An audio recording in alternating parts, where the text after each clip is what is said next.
नमस्कार, मैं doctor Ritu Dubey, assistant professor philosophy, government Meera girls college Udaipur. आज मैं BA honours philosophy second year की second paper contemporary Indian philosophy समकालीन भारतीय दर्शन को पढ़ाऊंगी। आज मैं रविंद्रनाथ टैगोर को पढ़ाऊंगी और विशेष रूप से टैगोर के ईश्वर संबंधी, जगत संबंधी और मानव संबंधी विचारों को स्पष्ट करूंगी। तो रविंद्रनाथ टैगोर के अनुसार ईश्वर ही परम सत्य है, वही संपूर्ण ब्रह्मांड का आधार है।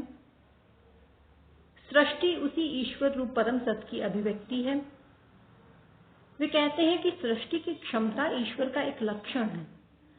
इसका अर्थ है कि ईश्वर स्वभाव से ही सृष्टि करता है। ईश्वर बैठा रहे और सृष्टि ना करे, ऐसा संभव नहीं है। ईश्वर का आत्म प्रकाश सृष्टि से ही मुखरित होता है। सृष्टि करना ये ईश्वर की कोई सीमा नहीं है, ईश्वर का स्वभाव है, ईश्वर रूप का अर्थ है। ईश्वर सृष्टि के बिना नहीं रहता, किंतु ये कोई मजबूरी, कोई बोझ या कोई बंधन नहीं है। सृष्टि करना तो आनंद रूप है। सृष्टि ईश्वरीय आनंद की ही अभिव्यक्ति है। सृष्टि तो सृष्टिकर्ता की लीला है, आनंद की अभिव्यक्ति है, आनंदमय खेल है।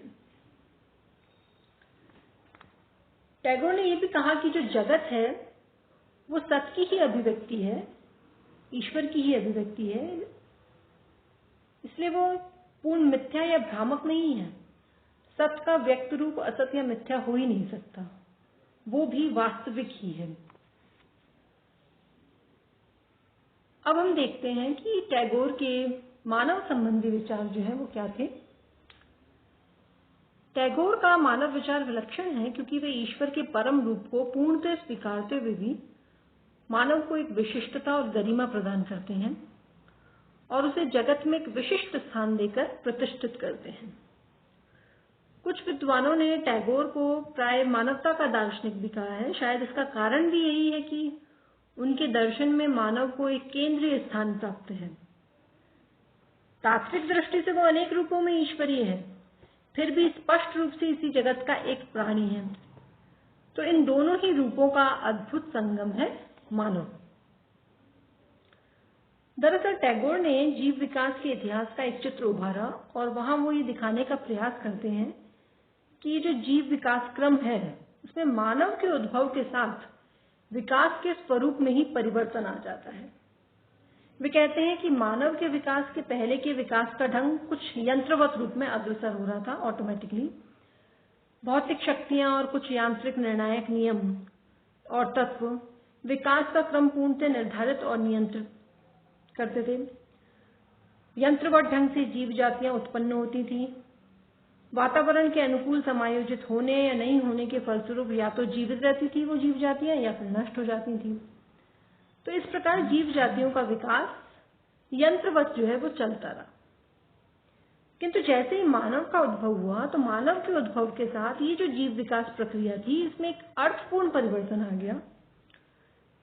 इसके पहले की जीव जातियों की सभी क्रियाएं, प्रतिक्रियाएं यानी एक्शंस और उनके रिएक्शंस भौतिक शक्तियों, वातावरण से आते उद्दीपनों से पूरी तरह से निर्धारित थी।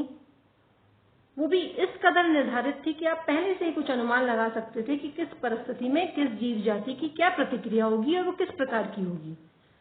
लेकिन मानव भौतिक शक्तियों से पूर्णतः निर्धारित इस प्रकार का जीव नहीं आया था। यहाँ पर उसकी क्रिया व्यवहार के ढंगों में बहुत बड़ा परिवर्तन उत्पन्न हो गया। मानव कुछ ऐसी शक्ति थी कि वो अपनी क्रिया प्रतिक्रिया को, अपने एक्शंस रिएक्शंस को अपने अनुसार ही रूप दे सकता था। वो यंत्रवत मशीन ढंग से कार्य नहीं करता। उसके व्यवहार के विषय में निश्चित अनुमान आप पहले से नहीं लगा सकते। यानी कि मानव स्वयं जीव विकास प्रक्रिया में अपनी ओर से योगदान करने लगा और यही मानव की विशिष्टता हो गई। टैगोर कहते हैं कि जो मानव का उद्भव हुआ तो इस बिंदु पर पहुंचकर विकास प्रक्रिया का जो स्वरूप परिवर्तित हुआ उसके दो रूप हैं। एक और तो बाह्यता से आंतरिकता की ओर परिवर्तन हुआ और दूसरा जो नियत तत्वता थी, जो पहले से पूर्व निर्धारित रहता था सब कुछ, उससे स्वतंत्रता की ओर परिवर्तन हुआ। या यूं कहूं कि ये प्रक्रिया अब यंत्रवादी भौतिक स्तर से एक प्रकार से अभौतिक स्तर पर प्रवेश कर गई, आध्यात्मिक स्तर पर प्रवेश कर गई। उनका कहना है कि अभी तक विकास क्रम में विकसित जीव जातियों में उतनी ही क्षमताएं विद्यमान रही जो उन्हें विकास प्रक्रिया से मिली।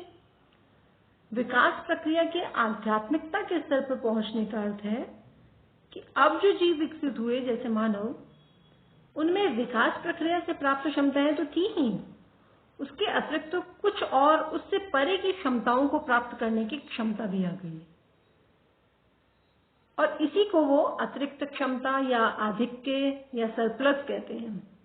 ये आधिक्य क्या है? ये सदा परे उठने की शक्ति है। आप जो हैं, आप में जो वर्तमान क्षमता है उससे भी आप में परे उठने की जो क्षमता है उसको उन्होंने कहा आधिक्य, सरप्लस। ये आधिक्य मनुष्य में जो है वो दिखाई दिया। इसी आधिक्य के बल पर वो उन सीमाओं से ऊपर उठ जाता है जिसमें कि अन्य जीव बंधे रह जाते हैं, क्योंकि अन्य जीवों में वो आधिक्य नहीं है। टैगोर ये स्वीकार करते हैं कि ठीक है तो मनुष्य अभी भी जीव, इस कारण वो प्रकृति पर तो निर्भर अवश्य है, लेकिन मानव होने के कारण वो अपनी दुनिया रचकर उसे अपने अनुसार चला भी सकता है। इस प्रकार मानव के उद्भव के इस विवरण से दो ऐसे तथ्य प्रकाश में आते हैं जो मानव के स्वरूप के संबंध में महत्वपूर्ण है। टैगोर एक तो ये कहते हैं कि ये तो स्पष्ट ही है कि मानव के स्वरूप का एक अंश उसका भौतिक और जैविक अंश है जो उसे विकास प्रक्रिया से प्राप्त होता है। इसके अतिरिक्त उसमें एक ऐसा अंश भी है जो उसका अभौतिक और आध्यात्मिक अंश है जो उसे विशिष्टता प्रदान करता है, जिसके कारण उसमें स्वतंत्रता का भी अंश विद्यमान है। तो जो पहला अंश है उसका जैविक भौतिक अंश, उसको उन्होंने सीमितता का अंश कहा है, और उसके स्वरूप में निहित जो आधिक्य है, जो सरप्लस है, जो उसका आध्यात्मिक अंश है, उसको उन्होंने असीमितता का अंश कहा है। इसी कारण टैगोर कहते हैं कि मानव ससीम और असीम दोनों है।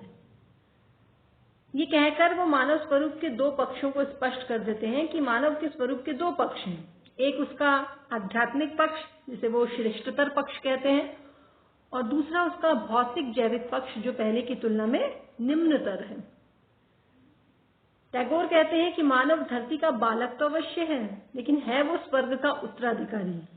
ये उनकी बहुत ही प्रसिद्ध उक्ति है, और इसका अर्थ यही है कि वे कहते हैं कि मानव धरती का बालक है तो अवश्य है, किंतु है स्वर्ग का उत्तराधिकारी। मतलब मनुष्य ससीम भी है, धरती का बालक है तो ससीम है, लेकिन उसमें वो जो आधिक्य है, अपनी क्षमताओं से ऊपर उठने की जो शक्ति है,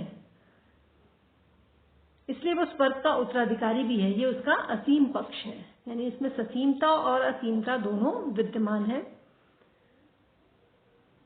मानव आत्मा के दो पक्ष हैं, एक भौतिक और उसका आध्यात्मिक पक्ष। भौतिक पक्ष जो उसके शारीरिक जैविक भौतिक मनस्थितियों में प्रकट होता है, और आध्यात्मिक पक्ष जो उसकी आकांक्षाओं और उसकी प्रवृत्तियों में जो है वो प्रकट होता है।